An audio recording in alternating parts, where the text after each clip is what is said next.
FL Studio, the creative playground for people like Southside, Nick Mira, everyone else at Internet Money. Wake up, filthy. Soldier Boy. Wonder Girl, and your 14-year-old cousin Timmy who got a virus trying to download it for free on his mom's computer. So many platinum records have been made on this DAW, every single genre you could think of, and I keep getting messages either in my Discord or in one-on-one lessons or DMs and stuff like that, and people just seem to be asking, is everyone switching to Ableton? Why is everyone switching to Ableton? Wait, should I switch to Ableton? Is Ableton really better? But the pattern rack. But what about the Fruity Soft Clipper? So I just want to make a video talking about the pros and cons of FL Studio versus Ableton, the different workflows that go into each one, and answer your question of, but is everyone really leaving and going to Ableton? But what about the I'm going to answer that. Up first is Ableton. For all things audio, Ableton's going to be easier. I mean, recording is way easier. You just push record, records right here. I just find it a lot easier than it is to do in FL. Audio warping is a lot easier. You can literally just warp audio, change the tempo right here. You can pitch it up, you can pitch it down, change different warp modes. So if you had a guitar and you needed to make it on time, or you had just different audio, it's just really easy to warp things, get them on time, chopping things up, everything like that. I just find it a lot easier to work with audio in general. And since things are track-based and not pattern-based in Ableton, it's really easy to duplicate things. You can make changes.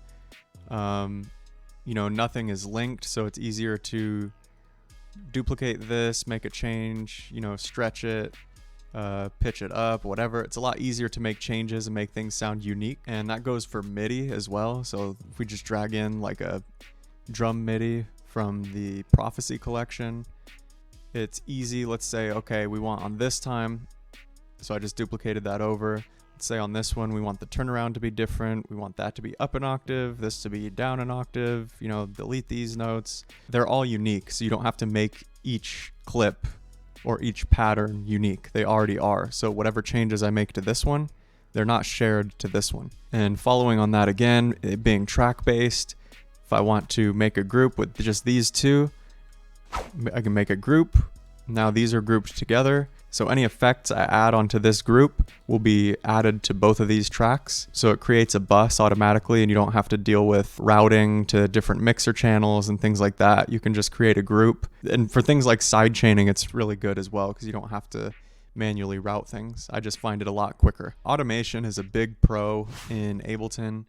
If you want to automate this, you just click on it. You just push A, you go into automate mode. You can also click there. And now it's here. We can automate that up and down, add curves by holding Alt.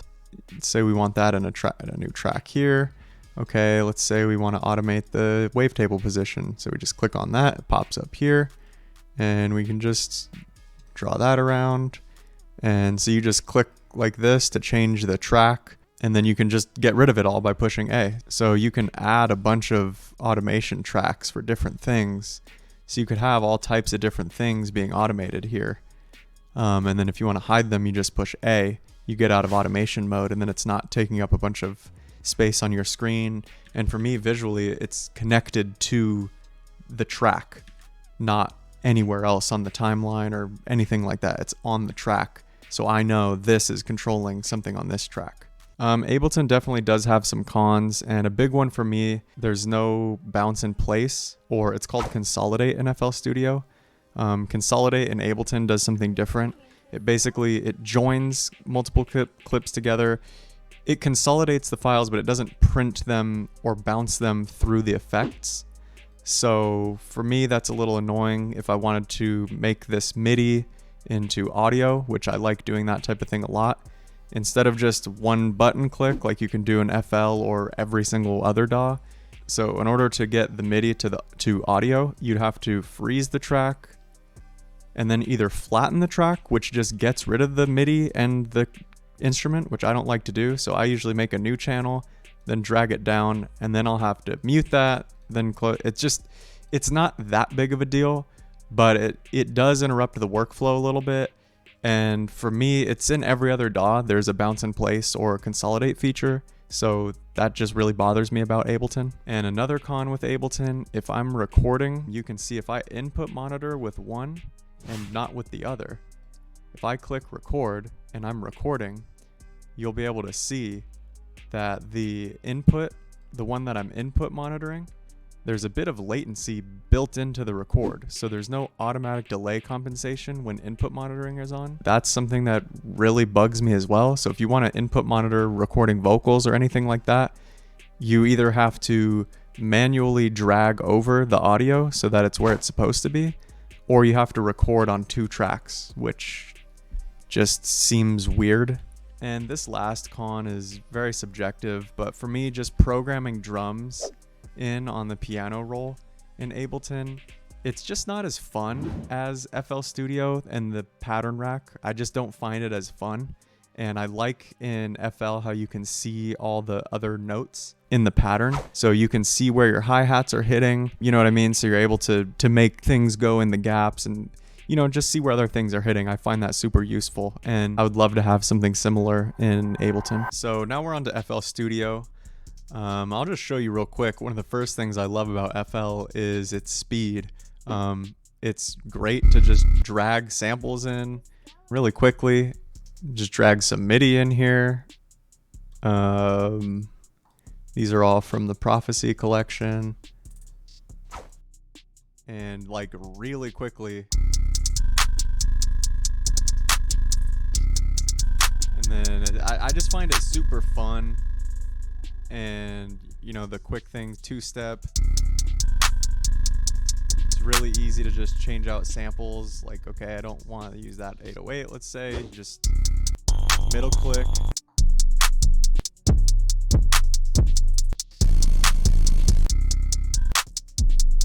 I just find it really fun. It's fun as well to use it like this instead of the piano roll. I just think it's really fun and easy to use the channel rack here. I just find it, I'm like a pretty visual person. For me, it helps to be able to see where exactly things are hitting. And once you learn kind of where to place things on the pattern, you can be really, really quick with drum beats. And then also the piano roll is something I really love in FL. There's things like strum, which basically just strums it as if you're strumming a guitar. Just makes it sound a bit more human so that everything doesn't hit at the same time. There's also an effect, the chopper. So if you're doing something like hi-hat rolls and you know you're programming it in, you're doing hi-hats, you want to add a roll, it's really easy to just do that. Alt-U, pull up the chopper, and just do that. So yeah, the piano roll is awesome. And then also just being able to click and then right click to remove. Ableton, you have to double click. There's things like these, how do you do it? Yeah, these slide notes, just things like that. The piano roll I just find looks a little better, and there's just quite a few features that I really like in it. And it also has a dedicated bounce in place, which is Control-Alt-C. And that will just go ahead and render this to audio. I don't like that it automatically groups those, although I see the benefit of it. I just don't particularly like it. But yeah, and then you have whatever your pattern was just directly in audio with all the effects on it. The FL Studio cons are a bit more than annoyances for me and become actually pretty big workflow hindrances. Recording audio and MIDI, it just seems kind of convoluted. You can either record into Edison, which is like their audio editor, or you can record directly into the playlist as an audio clip. But even then, I mean, they just added fades in this latest update and clip gain right here, which is awesome, and I love that. But it just doesn't feel as powerful the way that FL Studio handles audio. So, you know, warping and things like that just is a bit more tedious. And even recording MIDI, you can record it into a playlist or into a pattern. It just, the pattern-based workflow for me doesn't seem to work as well when you're recording things as opposed to just programming things in. Just overall in general, but maybe that's because I'm kind of used to recording and doing things in Ableton. I mean, I know some people do it really well in FL. For me, it just never really clicked and made as much sense. The pattern-based workflow is another thing that if I wanted to make a change here, I would have to make it unique and then go in and edit that pattern individually. If I wanted to add more variation, it's just one more step. So I just find that my beats are not stale, but they just don't have as much variations and little ear candy things as I do when I produce in Ableton. And then routing, that's another thing. Like if you want to create a bus, you have to select the multiple channels you want. You have to route them, then right click and channel routing, route selected to this track, and then it just feels, I mean, I know it makes sense from like actual mixing board and plugging things in perspective, but it's just not quick, I would say, as just making groups or changing routing in Ableton. And then lastly, automation. I mean, I think you can see how easy it is in Ableton. It's kind of the same thing in FL, but not really. You do this, you go here and you do the create automation clip,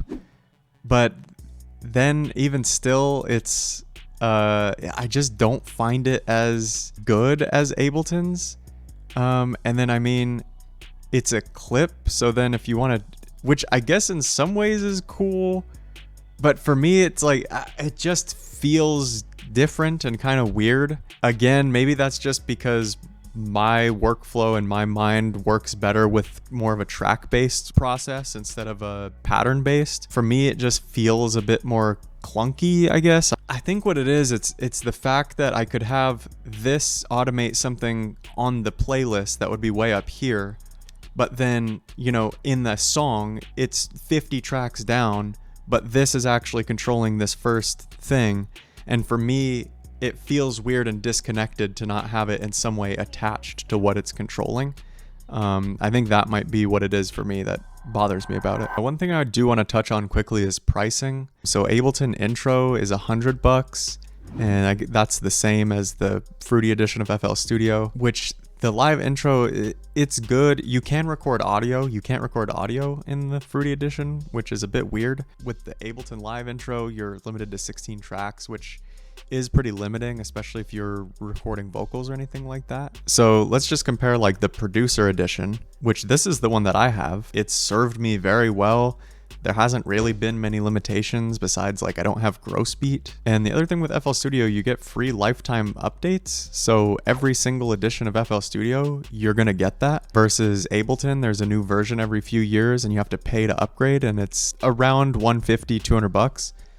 Which, I mean, that's more expensive than the entire thing of FL Studio forever. And then the standard edition is over twice as much money. It's $439 versus $199. The suite is $750. So even if you get the all plugins edition, FL Studio is just, in my opinion, a way better bang for your buck. Ableton's pricing is really high. But I mean, there are a lot of advanced features and things like that in Ableton, I guess. If you're concerned about budget, I would say the producer edition of FL Studio is definitely the way to go. Your money's going to go the furthest if you get the FL producer edition.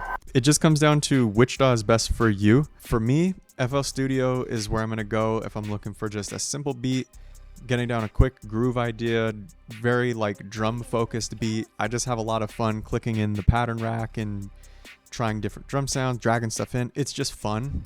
It's very speedy to get simple ideas down. I just find the workflow really fun when it's simple. But on the other hand, if I'm looking to do something a little bit more advanced, I guess, I don't know, a little more in depth, recording guitars, hardware synths I want to record, recording vocals for the beat, or just feel a bit more creative, I find that I'm going to reach for Ableton. It just, for me, feels more like a blank canvas, I guess. That sounds dumb, but like I just feel a little more creative. And if I want to make a beat that feels more unique, I would say I'm grabbing Ableton. So yeah, I mean, FL, if you're somebody that's just using loops and samples and dragging some drums in the pattern rack and making simple beats like that, I would say that pattern-based workflow is great for that. Quick beats, simple grooves, things like that. Ableton is for those who maybe wants to dive a bit deeper, record some instruments, vocals, warp audio, create a little bit more intricate beats. I would lean more towards Ableton.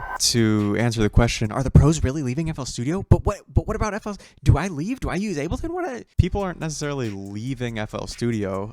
And when I was learning FL Studio a few years back, I didn't leave Ableton. But no, you have to pick. You can't just use multiple. You have to use one and pick one, and you have to ride or die for that. But, dude, like when you learn new programs, I like to just think of it, you're just adding a new tool to your toolbox. Like, you know, each DAW has its strengths and weaknesses. You just kind of learn where you like to use them. Knowing when to reach for which tool, that just makes you that much more valuable as a producer. Look, like, I'm a nerd too. I love seeing other people's workflows and trying to min-max my optimal workflow and make it super simple and effective and efficient. And, you know, but I would just say try not to get too caught up in like the DAW wars, and I'm super guilty of it myself. You know, there is no one size fits all answer to which DAW is the best or anything like that. Each tool you use is going to be best for a specific task. If you need to nail something into the wall, a drill is not the right tool. But yeah, I would say try not to overthink it if you're just getting into it and trying to decide between if you want to use FL or Ableton. Get whichever one looks the most fun to use and the one that you're going to enjoy learning. If you love Nick Mira, grab FL Studio, watch his streams, and try to learn from things you see him do, whatever. If you're using Ableton, check out my streams, my videos, people like Kenny Beats, you know, whatever, Ramzoid. Find people that you enjoy their content and you might enjoy learning from. Find a program you like. It's such a subjective thing. Whichever one you're going to enjoy using and you're going to be excited to open and just enjoy the process of learning. And because learning in itself is frustrating already, and I'm rambling here, but just there is no right answer. Whichever one looks cool to you and whichever one you think you want to try and use, just get it and use it. So yeah, I appreciate you watching. I hope it was useful. Check out tonetreat.co for sample packs. Join the Discord. Join my streams. I'm streaming like every day. Appreciate you guys. Hope this was helpful. Bye.